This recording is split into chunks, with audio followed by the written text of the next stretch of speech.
Nesse vídeo aqui nós vamos conversar sobre uma estratégia bem interessante que nós treinadores utilizamos para os nossos alunos, para os nossos atletas, que é o deload. Só que a pergunta que eu te faço é o seguinte: será que realmente o deload ele é necessário dentro de uma periodização? Principalmente quando a gente pensa em pequenos ciclos de treinamento. Então nós vamos discutir isso nesse vídeo. Por isso já peço seu like, a sua inscrição, que isso é muito importante para que eu possa continuar trazendo esses conteúdos aqui para vocês. Então vamos lá. O deload ele é caracterizado por curtos períodos de redução do volume de treinamento, intensidade ou intensidade de esforço. Então, quando a gente pensa, por exemplo, na redução do trabalho realizado, nós podemos olhar para o volume de treino, como, por exemplo, séries, repetições, número de exercícios executados na sessão de treino, mas também podemos olhar para a intensidade, tanto de forma absoluta, como, por exemplo, redução dos pesos, como de forma subjetiva, como a intensidade do esforço. Aí, como que a gente pode, então, reduzir a intensidade do esforço sem mexer no peso? Olha, você pode prolongar os intervalos dos exercícios, por exemplo. Se você prolongar os intervalos, é uma forma de reduzir a intensidade do esforço, mas mantendo os pesos dos exercícios. Simples assim. Bom, é uma estratégia comum usada por treinadores e atletas para neutralizar a fadiga acumulada e diminuir as chances de overreaching não funcional. Então aqui nós precisamos falar rapidamente sobre overreaching. Nós temos o overreaching funcional, como o próprio nome diz, overreaching que funciona. Pronto, agora você não esquece mais. O que isso significa? Significa que propositalmente a gente aumenta a intensidade, aumenta o volume, aumenta a percepção de esforço, entre outras variáveis de manipulação do treinamento de força, para que cause a supercompensação e o nosso aluno, nosso atleta, progrida. Só que se a gente exagerar ou mal prescrever o treinamento, nós podemos causar um overreaching não funcional, que por sua vez não funciona, digamos assim. Então você vai causar um maior cansaço no seu aluno, uma dificuldade de recuperação, entre outros parâmetros. Então é muito importante que o deload ele seja estrategicamente utilizado nos ciclos de treino. Para tentar responder melhor se vale ou não vale a pena usar um deload na musculação, esse grupo de pesquisadores publicaram um artigo bem interessante com o seguinte nome: Ganhar mais fazendo menos? Efeitos de um período de deload de uma semana durante o treinamento de força em adaptações musculares. Então vamos entender como é que foi esse estudo científico aqui. Olha só, participaram do estudo 39 pessoas treinadas, eram 29 homens e 10 mulheres. Então tivemos homens e mulheres participando desse estudo aqui. Foram 9 semanas de treinamento, 4 vezes por semana, e o treinamento foi dividido em treino A e treino B. Um treino somente para membros inferiores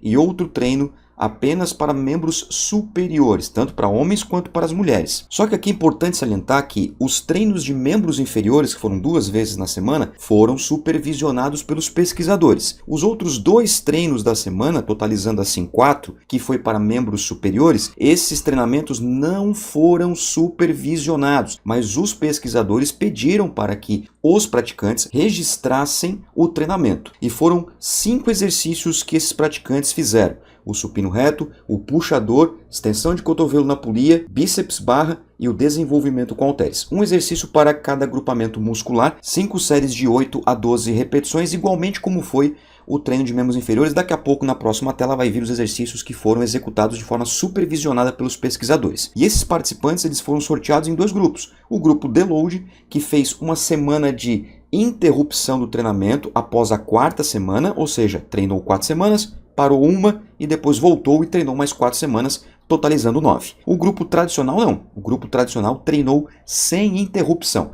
Treinou 9 semanas direto, sem parar. Agora aqui uma ressalva bem importante, tá? O grupo deload, na verdade, ele não fez deload. Ele fez uma interrupção do treinamento. São coisas distintas. Então fica uma crítica aqui para esse artigo científico. Os pesquisadores falaram que não podiam treinar nada de treinamento de força. Nada. Tinha que ficar a 5ª semana sem treinar, mas poderiam fazer algum tipo de aeróbio, poderiam fazer as suas atividades recreativas, esportes, enfim, está descrito no artigo científico. Agora, em termos práticos, o deload ele é uma redução das cargas de treino, seja por volume, por intensidade, enfim, e não uma interrupção total do treinamento. Então, bastante atenção aí, tá? O grupo tradicional seguiu o jogo, né? Foi direto da 1ª semana até a 9ª semana. Como é que foram os testes e avaliações? Olha só, eles fizeram avaliação antropométrica, teste de 1RM, teste de força força máxima dinâmica, teste de endurance, e aqui bem interessante esse teste porque foi o seguinte, ó, eles pegaram 60% da massa corporal do indivíduo e pediram para que eles fizessem um exercício até o máximo de repetições possíveis, utilizando 60% do seu peso corporal. Bem interessante. Teste de resistência anaeróbia, na verdade, né? Resistência anaeróbia lática. Um teste de potência, que foi o salto vertical. Um teste de força isométrica, que foi feito num aparelho isocinético. E também fizeram aí um teste de prontidão. Esse teste de prontidão é um questionário bem simples, que tem algumas perguntas como o quanto você está mentalmente forte para treinar hoje, o quanto você está fisicamente forte para você treinar hoje, né? Como é que está o teu nível de dor de 0 a 10. Então tem lá um questionário bem interessante com umas perguntinhas, são 7 perguntas em que o praticante ele seleciona como que está o nível de prontidão, de motivação, entre outros fatores bem interessantes que nesse questionário é possível observar. Esses aqui são os exercícios que o grupo fez de forma supervisionada.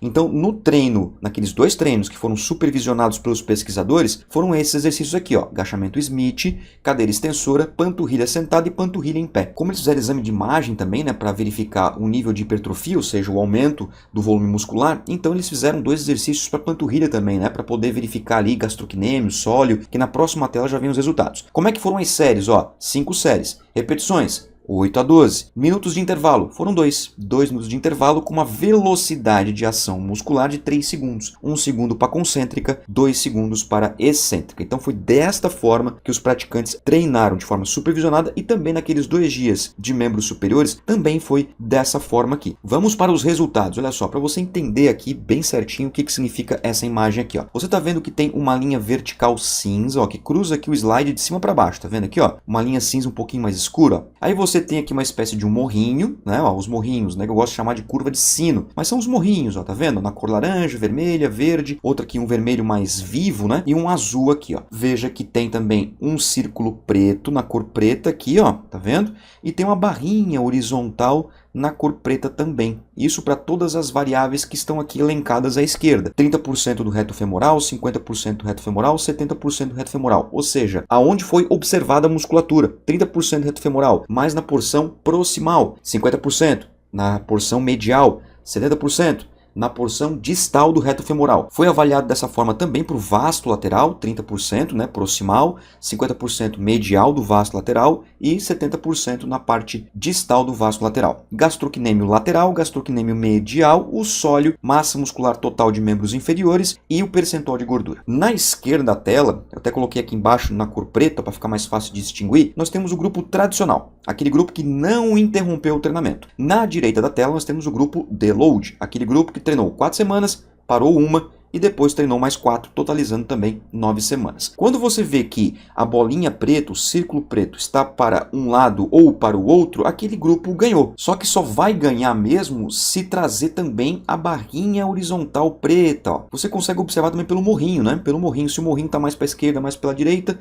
a gente consegue ver qual grupo ganhou. Exemplo, para o reto femoral, nós temos uma leve tendência para o grupo tradicional. Por mais que não houve diferença estatística entre os grupos, né, mas também o protocolo durou pouco tempo, né? Mas olha só, para o reto femoral, o grupo tradicional teve uma leve vantagem aí, né, trazendo os resultados para si. Para o vasto lateral, depende muito da porção. Tá vendo que a porção mais distal, ou seja, 70% do vasto lateral, o grupo deload teve uma vantagem, uma leve vantagem. Veja que o círculo preto está mais para a direita do gráfico. Agora, para o gastrocnêmio lateral e medial, já foi para o grupo tradicional. Para o sólio não, para o sólio já para o deload. Então até aqui neste momento o que a gente pode concluir? Que as musculaturas não respondem de forma homogênea, ou seja, de forma similar, mesmo que seja para o mesmo segmento, que foi coxa e foi perna. Pronto, ó, não temos o que discutir aqui, pessoal. O gastrocnêmio responde de uma forma, o sólio de outra, a porção do vaso lateral também é diferente. Então a gente começa a perceber aqui que não está relacionado somente com a estratégia de treino, e sim também com a musculatura envolvida. Massa muscular total de membros inferiores, ó, o grupo tradicional teve ali uma leve vantagem, né? Veja que o morrinho está quase todo para a esquerda, a bolinha também está para a esquerda e quase que traz toda a barra horizontal pretinha que está aqui embaixo, ó, para a esquerda também. Agora, para o percentual de gordura, parece bem idêntico, né? tanto que o círculo preto está bem próximo daquela linha vertical na cor cinza mais escura. Agora vamos ver aqui os resultados quando a gente olha para as capacidades motoras, né, para força, para resistência, para potência. Olha só que legal. Para o salto vertical, a gente tem aqui um leve ganho para o grupo tradicional. Para endurance, ou seja, para resistência anaeróbica, que foi aquele teste com 60% do peso corporal, lembra? Até a falha, fazer o máximo de repetições, parece que dá uma pausa, parece que ficar uma semana sem treinar é mais interessante para resistência anaeróbica. Para força dinâmica, não, ó. Para força dinâmica, quase que a barrinha horizontal na cor preta vem junto, ó. Para força isométrica, que foi no teste feito lá no isocinético, né? Aí não tem discussão, é o grupo tradicional. Então, o que a gente consegue observar aqui, ó? Que para força e potência, parar de treinar é ruim. Agora, para resistência anaeróbia, dar uma pausa estratégica já é muito bom. Só que aqui a gente pode fazer também um apontamento interessante. Lembra que eu disse que, na verdade, o grupo não fez um deload, né? Ele fez aí uma interrupção de treino? Então, se tivesse feito uma redução do volume de treino, talvez o grupo deload não perderia força. Ou, pelo menos, o grupo tradicional não se destacaria quanto à força e a potência, porque ele manteria pelo menos a intensidade, reduziria o volume, eu faria isso, por exemplo, como treinador, para manter as características de força, para ganhos de força nesse caso aqui. Mas vamos seguir, olha só, porque eu trouxe aqui uma imagem do artigo científico, apenas printei e colei aqui e traduzi as informações, para você ver que não fui eu que disse isso aqui, foi o estudo científico. Olha só, os participantes do grupo tradicional mostraram vantagem na prontidão para treinar em comparação ao deload. Então lembra que os autores também fizeram lá um questionário de prontidão, né? Se você se sente motivado para treinar, se você está aí mentalmente forte para treinar, se você está com nível de dor ou não.